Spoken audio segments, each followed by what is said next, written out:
Time moves forward, but wisdom stays. Today, we listen, we learn, and we give back.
Before the moments unfold, we prepare, with open hearts and willing hands.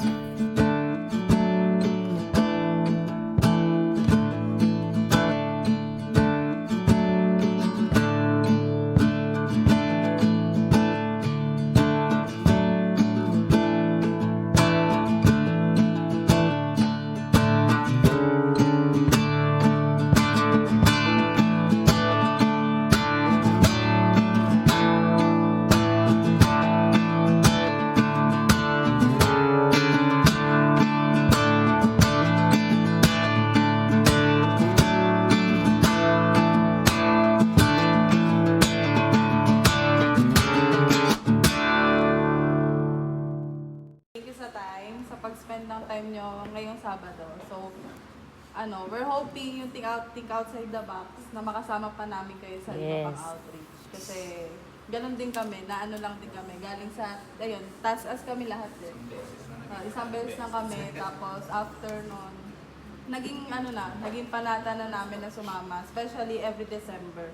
So, ayun. Hindi lang para sa sarili natin, hindi lang para magtrabaho, mabuhay, mag-asawa, magkaanak, mamatay. Pero kailangan i-share natin yung buhay na meron tayo. Kasi maiksi lang yan, iniram lang yan. Happy birthday! Diyos, maraming salamat. Muli, Panginoon, kami ay nakarating, Panginoon, ng ligtas. So God, Lord, ang gagawin po namin ngayon ay mapasaya mga aming lolo at lola, Panginoon Diyos. At ikaw pong maitaas sa lahat ng aming gagawin, Lord. Bigyan mo kami, Panginoon, ng kalakasan at yung happiness, Panginoon, ay ibibigay namin sa aming mga lolo at lola, Lord.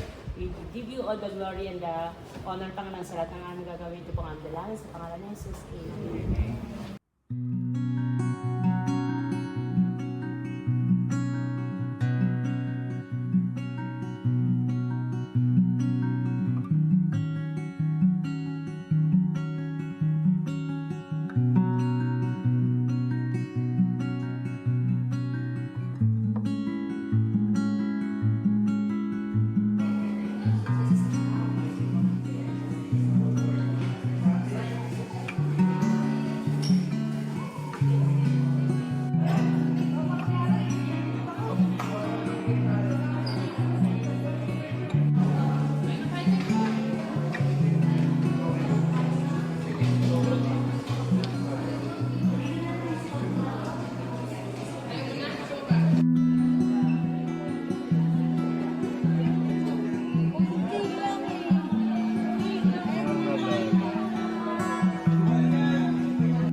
In their voices, echoes of the past.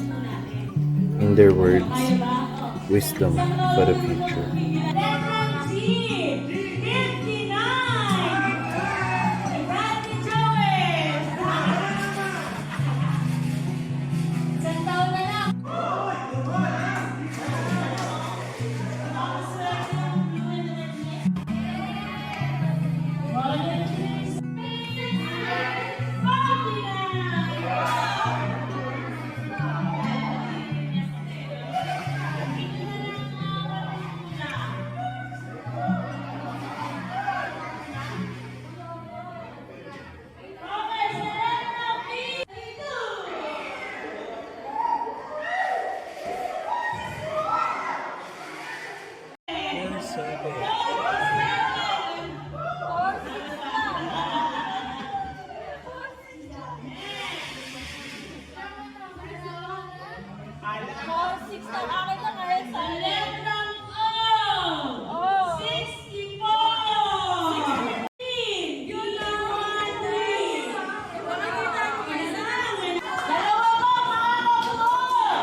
One day, we too will sit in their place. May we grow old with love, dignity, and gratitude.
Alright! Thank you very much, Clyde! Thank tayo mga kaibigan sa mukha nyo ngayon.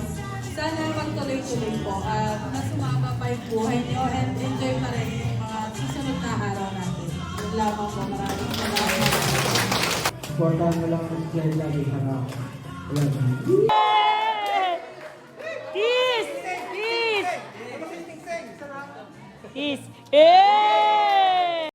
Gumagana lang pala.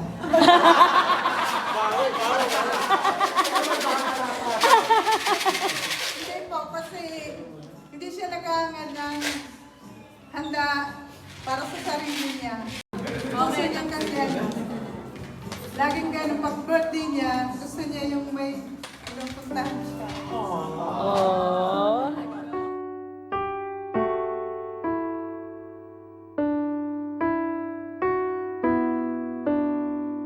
A simple touch, a kind word, a shared moment. Sometimes, that's all it takes to bring joy.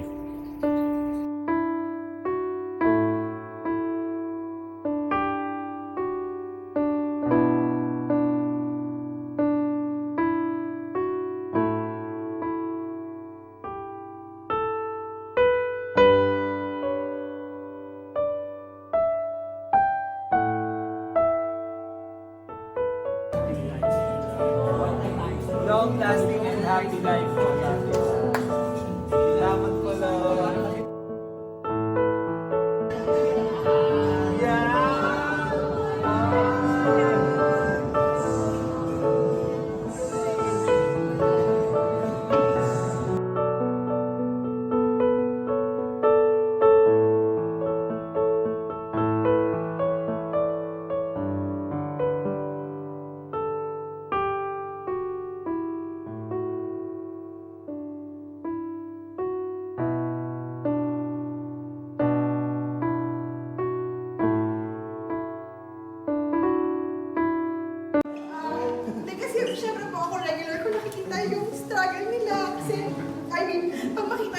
before pwedeng dala. Kasi po may ano kami, may visitation room kami kaya.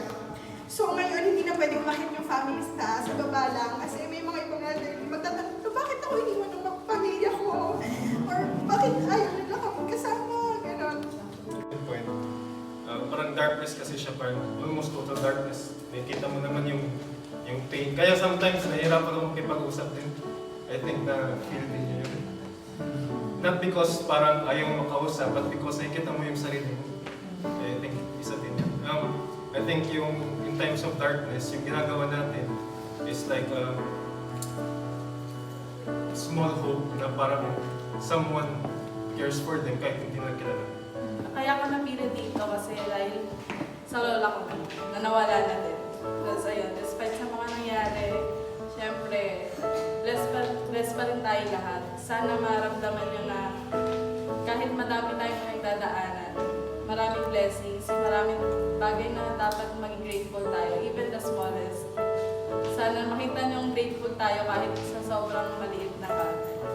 Tapos, ayun, thank you din kay Lord, syempre, sa binigay niyang lakas sa atin ngayong lahat. Sa time na binigay niya sa magandang panahon. Tapos, ayun, maraming salamat sa inyo lahat po.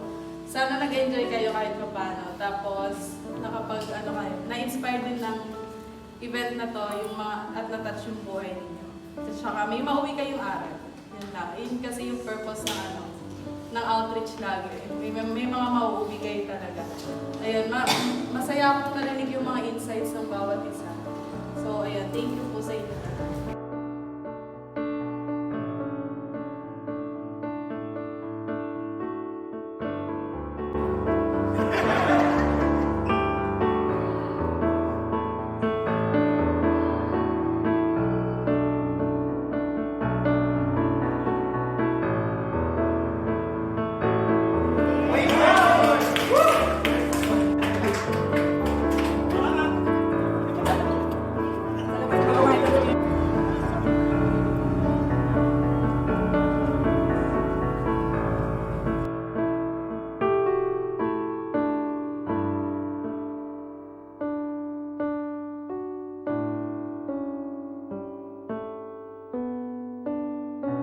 Be kind, be present, be grateful.